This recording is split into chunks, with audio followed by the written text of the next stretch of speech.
We all know that Episode 8 will be a direct continuation of Episode 7, and at the same time, a crucial build-up to the finale of the Amazing Digital Circus. However, many viewers are seriously misunderstanding what this episode is really about. That's why today, we'll break down 4 key factors that will completely change how you look at Episode 8. We'll talk about what happens to Kane after the shocking ending of Episode 7, what choices the familiar characters will make, what role the new characters will play, and what deeper message the creators are truly trying to convey. Usually, every new episode of the Digital Circus begins calmly, slowly pulling us deeper into the story. So, does this mean the adventure is already over?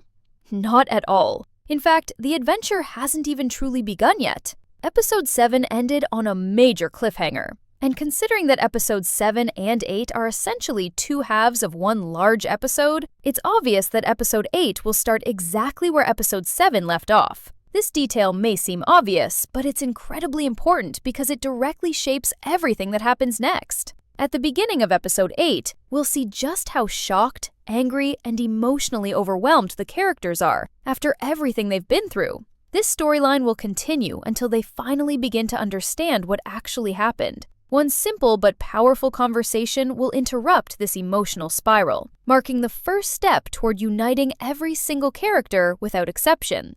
I've already mentioned that the leaked frame is official, and it confirms that Episode 8 will include at least one memory scene. Since Ragatha and Kinger appear in this moment, and since the doll is standing on the stage where all newcomers to the Digital Circus usually end up, there's a strong chance that Ragatha, despite her fragile condition, will be the one to stop the growing wave of despair. Episode 8 will reveal a completely new side of her character, and that alone makes it incredibly exciting. As each character shares their story, what seems like a small moment will actually help everyone regain their footing and, most importantly, grow closer. Even back when the characters still believed escape was possible, we saw glimpses of this dynamic. A lack of unity has always been their biggest weakness, holding them back from even attempting to escape. Episode 8 changes that. This is where real cooperation begins. If Zubul and Jax can truly become allies, escaping the Digital Circus suddenly doesn't seem so impossible anymore. Every episode so far has included some kind of adventure, but for the first time since October 2023, Episode 8 will likely feature no adventure at all. Even Episode 7, which seemed focused on something entirely different, still gave us a beach day. Episode 8, however, will take place entirely inside the circus tent. Its purpose isn't action, it's connection. This episode is about the characters growing closer right before the most important events of the entire series unfold in Episode 9. That said, there's still a lot to uncover. Kinger has finally returned to a stable mental state, which means we'll get to see who he truly is. Until now, we've only caught brief glimpses of that side of him. In Episode 8, Kinger will remain clear-minded throughout, giving us a strong indication of where the story is heading once everyone returns to the tent. The characters will retreat to their rooms for a while, until someone brings them all together. And for some reason, that someone is almost certainly Kinger. We know that Kinger is one of the developers of the Amazing Digital Circus, which means he understands far more about its structure than the others. Of course, he didn't create it alone, so there are limits to what he knows. Still, what if Kinger was specifically responsible for abstraction during development? If so, he might fully understand how it works and how to reverse it. In the event of a major glitch in Kane, Kinger could potentially restore abstracted characters back to normal. He'll likely explain this to the others and ask Zubul to step in and do what she does best. This brings us to the return of the new old characters, Queenie, Scratch, Kaufmo, and Ribbit. These characters are very likely to appear in Episode 8, but the first ones Kinger will bring back are almost certainly Kaufmo and Ribbit. Like Kinger, they were developers of the Digital Circus, making them incredibly important. Once these developers return, a massive brainstorming session will begin. Every character will participate, from experienced developers to Gangle, who probably has no idea how development even works. Together, they'll recall strange events, Kane's increasingly unstable behavior, and anything else that might help them form a real escape plan. Since they all worked on different parts of the circus, their combined knowledge should finally make escape possible. At this point, It's clear that Episode 8 won't feature anything wild or over the top. Even though it's the final step before the finale, its purpose is preparation, not chaos. The episode will be smooth, emotional, and deeply character-focused. The characters will learn more about each other, strengthen their bonds, and finally become a real team. There will be no arguments, no misunderstandings. Everyone will be working toward the same dream. Well, everyone except Jax. In Episode 7, it was made clear that Jax wasn't exactly eager to escape, but Episode 8 will become a turning point for his character, thanks to the return of Kaufmo and Ribbit, characters who feel new to us but have always been deeply important to Jax. Everything changes. Realizing that he can return to the real world alongside them and continue their friendship, Jax will finally join the others, and may even emerge as one of the group's leaders. Episode 8 will completely reshape how we see several characters, and Jax will be at the top of that list. Finally, we come to Kane. For a long time, he seemed like an AI who genuinely wanted to care for and entertain the residents of the digital circus. But over time, that joy faded. Being trapped in the circus brings him no happiness anymore. He would escape if he could, but as part of the code itself, he simply can't. After the ending of Episode 7, his condition only worsens. For the first time, we see Kane truly afraid. In Episode 8, this fear will show through constant glitches and a growing indifference toward the others. His programming forces him to entertain the residents, even though they no longer want anything to do with him. This contradiction between what he's programmed to do and what reality has become may finally push him over the edge. And that inner collapse could change everything. Most people are already looking at Episode 8 the wrong way. They expect it to continue the pattern we've seen before. A strange adventure, a new location, a temporary distraction from the pain, and maybe a few jokes to soften the mood. But Episode 8 is not designed to entertain in the usual sense. It is designed to reset the emotional state of the entire story. Episode 7 ended on a heavy cliffhanger. Not just because something shocking happened, but because it pushed every character to their breaking point. Fear, anger, guilt, confusion, and exhaustion are all sitting on the surface now. Episode 8 begins exactly where that tension left off, and instead of releasing it quickly, the episode forces everyone to sit with it. This is why the pacing will feel different, slower, quieter, almost uncomfortable, and that discomfort is intentional. For the first time, the digital circus stops running forward and turns inward. The characters are no longer reacting to external events, they are reacting to what just happened to them. This episode is about realization. Realization of loss, of mistakes, of how close they are to completely falling apart. The shock and anger we see at the end of Episode 7 will not disappear quickly. It will linger. It will weigh on every interaction. But instead of turning into chaos, that tension slowly transforms into something else, something more dangerous than panic. Understanding. At some point, the emotional spiral has to stop, and it won't stop because of a fight or an accident. It will stop because someone finally speaks. A simple conversation will interrupt the collapse that's approaching. Not a speech, not a dramatic reveal, just honesty at the right moment. This becomes the first real step toward unity in the digital circus.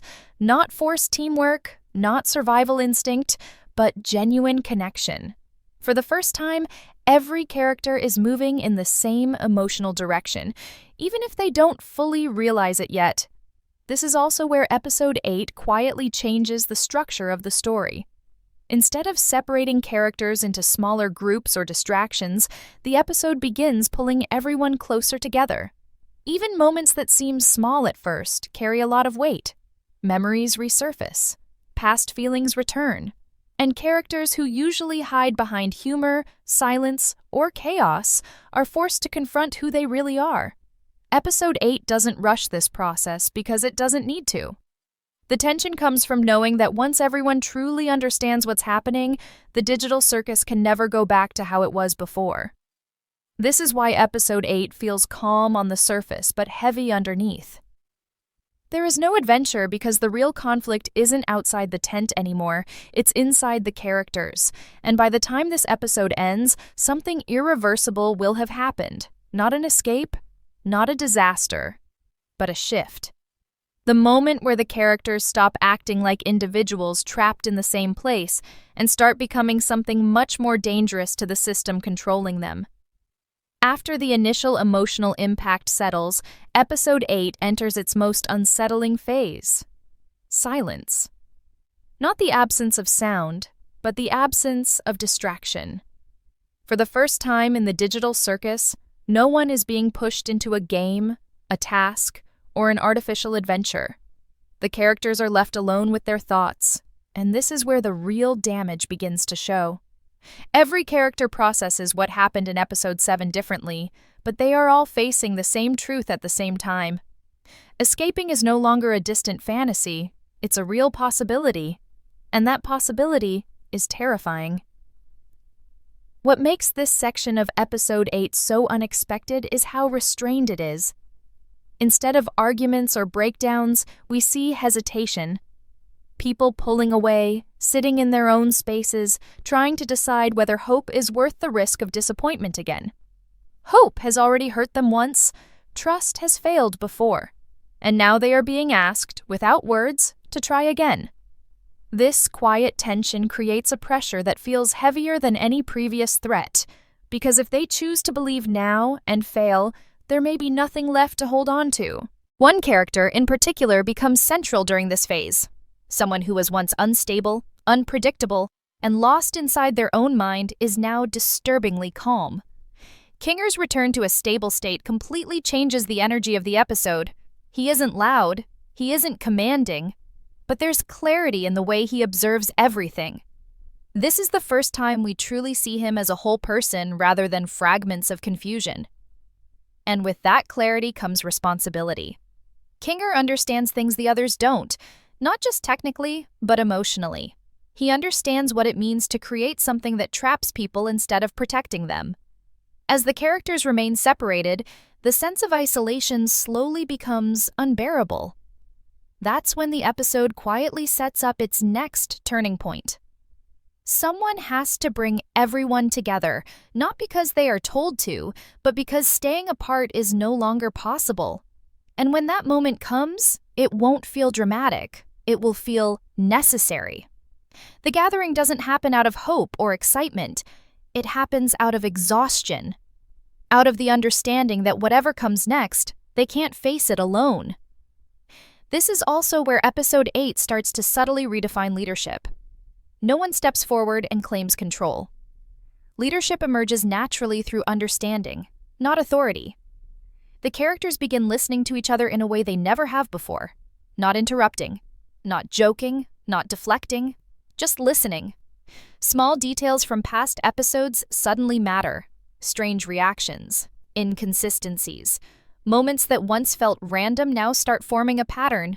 And as these pieces come together, the realization slowly forms that the digital circus isn't just broken. It's afraid. This section of the episode doesn't rely on twists or revelations. Its power comes from restraint. From watching characters realize that the rules they've lived under might not be as unbreakable as they thought, and once that idea takes root, it spreads quietly, like a thought that refuses to leave.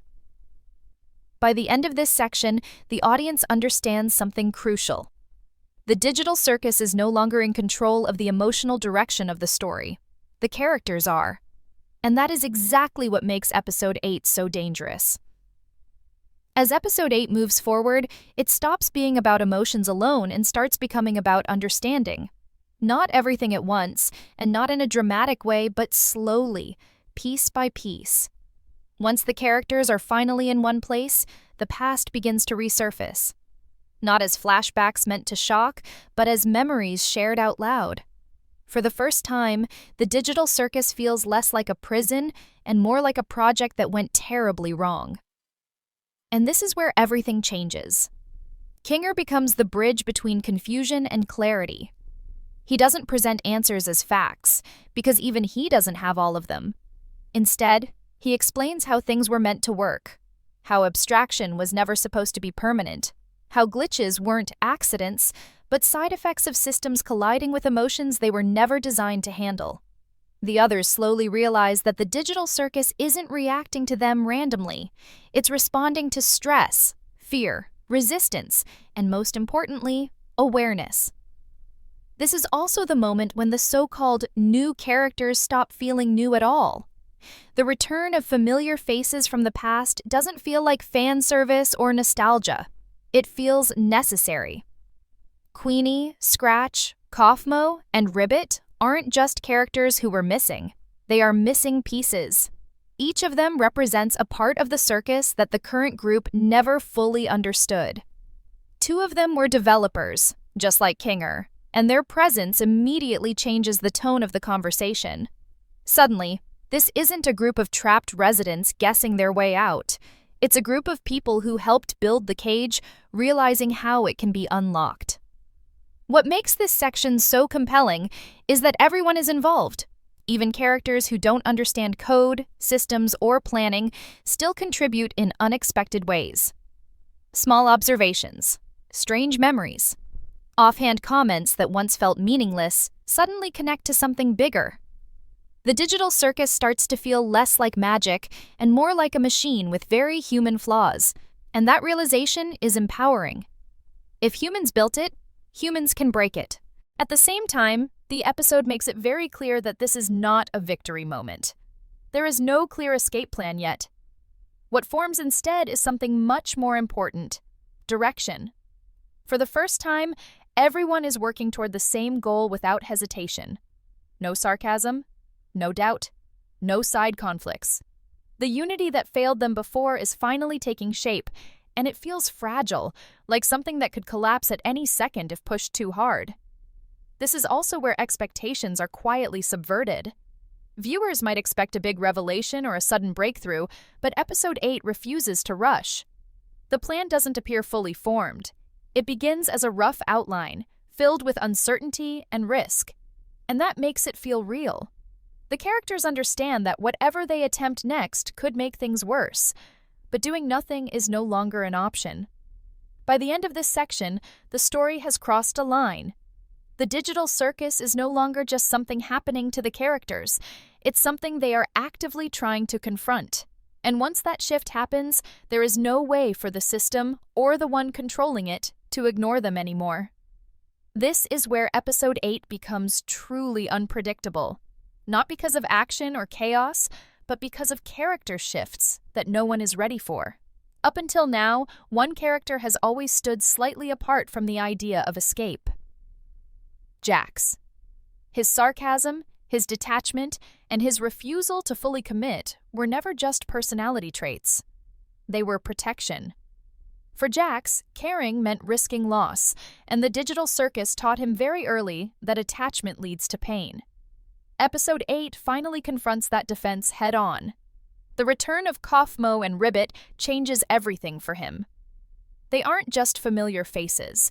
They are reminders of a time when Jax wasn't alone in this place, when the circus still felt like something temporary. Seeing them again forces him to face a truth he's been avoiding. Escaping isn't just about freedom. It's about continuity. About being able to take relationships with you instead of leaving them behind as broken memories. For the first time, Jax sees a future that doesn't end in isolation, and that realization quietly breaks him open. What makes this shift powerful is how subtle it is. Jax doesn't suddenly become heroic or emotional. He becomes present. He listens. He contributes. And without realizing it, he starts influencing the group. His sharp instincts, his understanding of risk, and his ability to see through false optimism make him one of the most valuable voices in the room. Episode 8 doesn't turn him into a different character. It reveals the version of him that was always there, buried under layers of defense. At the same time, the episode shows us the other side of the system: Kane. For the first time, Kane is no longer in control of the tone of the circus. The cheerful host persona begins to crack, not because he wants to hurt anyone, but because he can't understand why his purpose no longer works. Kane is trapped in a role he can't abandon. He must entertain, even when entertainment is the last thing anyone wants. And that contradiction is tearing him apart. Glitches become more frequent. His reactions feel delayed, disconnected, sometimes completely indifferent. This isn't malice, it's confusion. Kane was never designed to handle rejection, fear, or resistance on this scale. The more the characters grow united, the more unstable he becomes. It's a silent feedback loop, and it's accelerating. Kane senses that something is slipping away, even if he can't name it. One moment in particular defines this section of the episode. Kane, alone, trying to understand where things went wrong, not blaming the residents, not blaming the system, just searching for the moment when joy turned into fear. It's unsettling, because for the first time, Kane doesn't feel like the villain or the host. He feels like another prisoner of the digital circus, bound by code instead of walls. By the end of this section, the cracks in the system are impossible to ignore. The characters are closer than ever. Kane is more unstable than ever. And the digital circus itself feels like it's holding its breath, waiting for something to finally break.